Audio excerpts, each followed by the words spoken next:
மகாதேவர் எங்கிருக்கிறார்?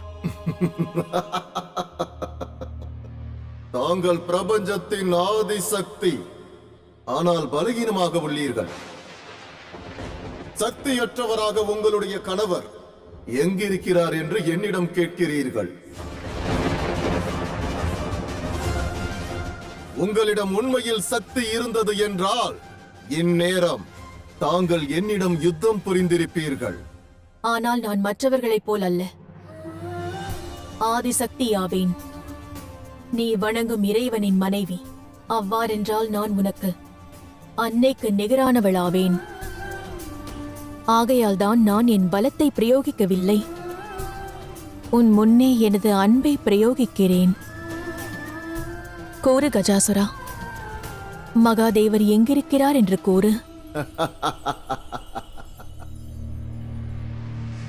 அசுரர்களான நாங்கள் அன்பாக கேட்கப்படும் கேள்விகளுக்கு பதிலளித்திருக்கிறோமா?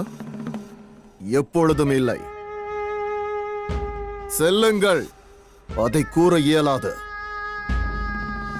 சென்று தேடுங்கள்.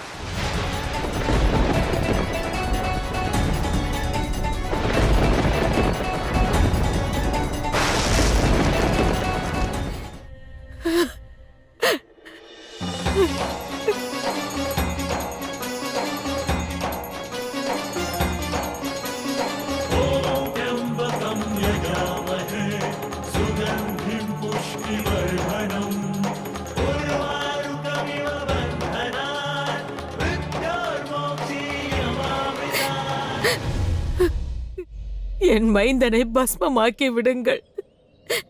அச்சாம்பலை என்னிடம் தாருங்கள்.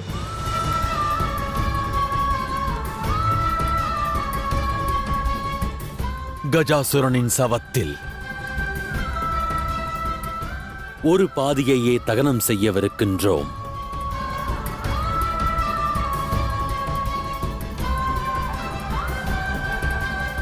ஏன் மகாதேவா, ஒரு சவத்தின் முழு பாகமும் சாம்பலாகாவிட்டால் அந்த உடலுக்கு இறுதிச் சடங்கு செய்து முடித்தது போல் ஆகாதல்லவா? அவ்வாறெனில் கஜாசுரனின் இறுதிச் சடங்கு சரி பாதியை நிகழும்.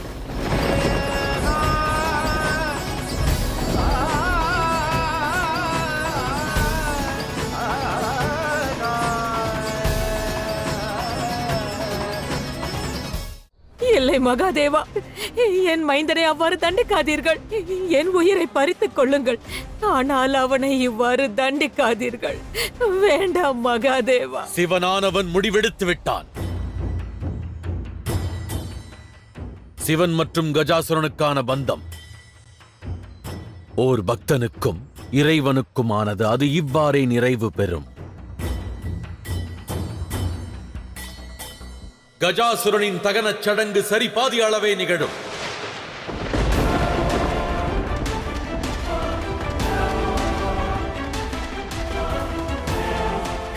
என் மைந்தனிடம் இவ்வாறு கடுமையாக நடந்து கொள்ளாதீர்கள். சிவனின் இந்த முடிவில் எந்த மாற்றமும் இல்லை.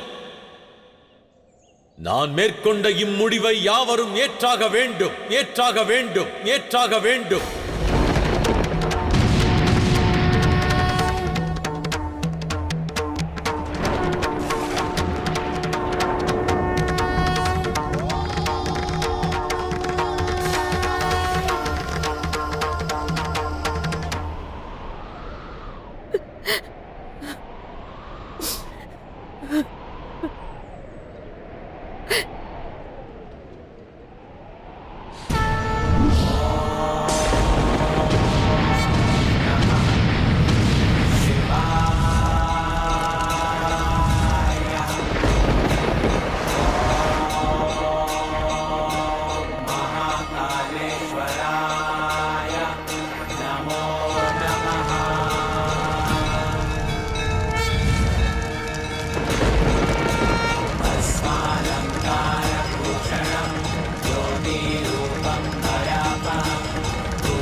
மகாதேவா, தாங்கள் ஏன் இவ்வாறு செய்தீர்கள்?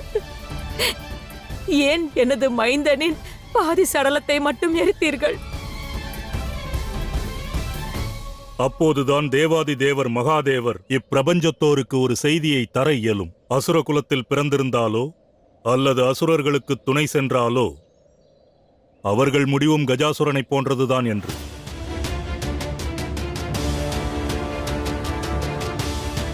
அசுரர்களுக்கு அமரத்துவம் கிட்டுவது எட்டாக்கனி. மாறாக அவர்களுக்கான இறுதி சடங்கு கூட செய்வது இயலாத காரியம் என்பதை நிரூபிக்க. எங்கள் மீது வெறுப்பு கொண்டு உங்கள் தலை சிறந்த பக்தனின் பக்தியையும் மறந்து விட்டீர்களா? அசுரர்களுக்கு துணை நிற்பவர்களின் நிலை என்னவென்பதை நிரூபிப்பதற்காகத்தான் இந்த நாடகமா? அமைதி, அமைதி, அமைதி. சிவனது எண்ணம் என்றுமே அதர்மத்தை சார்ந்திருக்காது. நான் என் பக்தனை இப்பிரபஞ்சத்தின் முன்னிலையில் ஓர் உதாரணமாக மாற்ற விரும்புகிறேன்.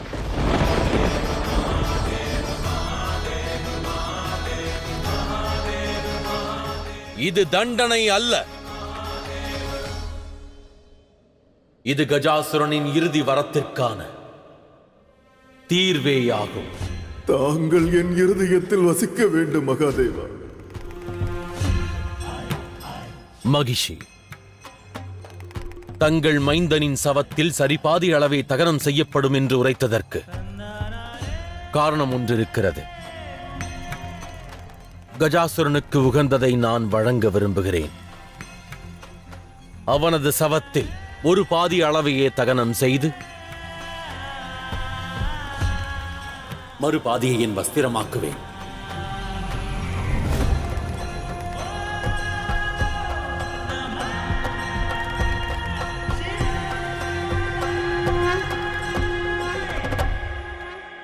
அப்பொழுதே கஜாசுரன் நிரந்தரமாக என்னுடன்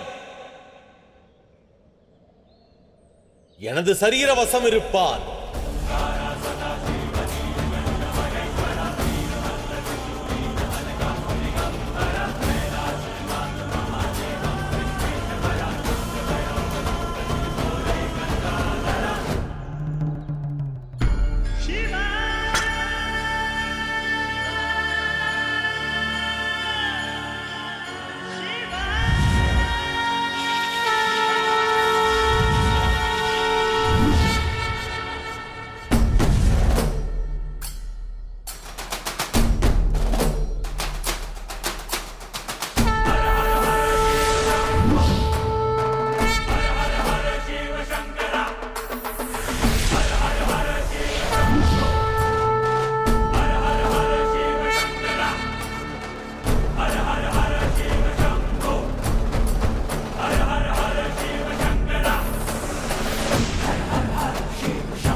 மகாதேவா. ஹர ஹர மகாதேவா. ஹர ஹர மகாதேவா.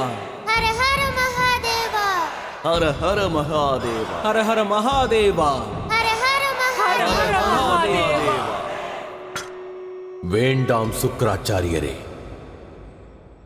தாங்கள் என்னை வணங்க வேண்டிய அவசியம் இல்லை. ஏனெனில் இச்சம்பவத்திற்கு மூல காரணமே தாங்கள்தான்.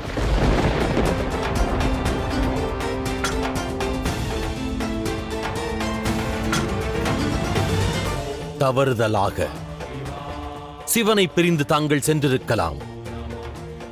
ஆனால் தந்திரமாக பிறரை அசுரராக்காதீர்கள். தாங்கள் இழைத்த பாவத்தின் காரணமாக கஜாசுரனின் அன்னை அசுர குருவான தங்களை மதிப்பு கொண்டு தாங்கள் என்றல்ல, அவமதிக்கும் வகையில் மதிப்பற்று நீ என்றழைத்தார்கள். நீங்கள் இருவரும் எங்கும் செல்லக்கூடாது. நீயும் அசுர மாதா தித்தியும் என் மைந்தனின் அருகாமையில் செல்லக்கூட நான் விடமாட்டேன். மறக்க வேண்டாம் அசுர குருவே,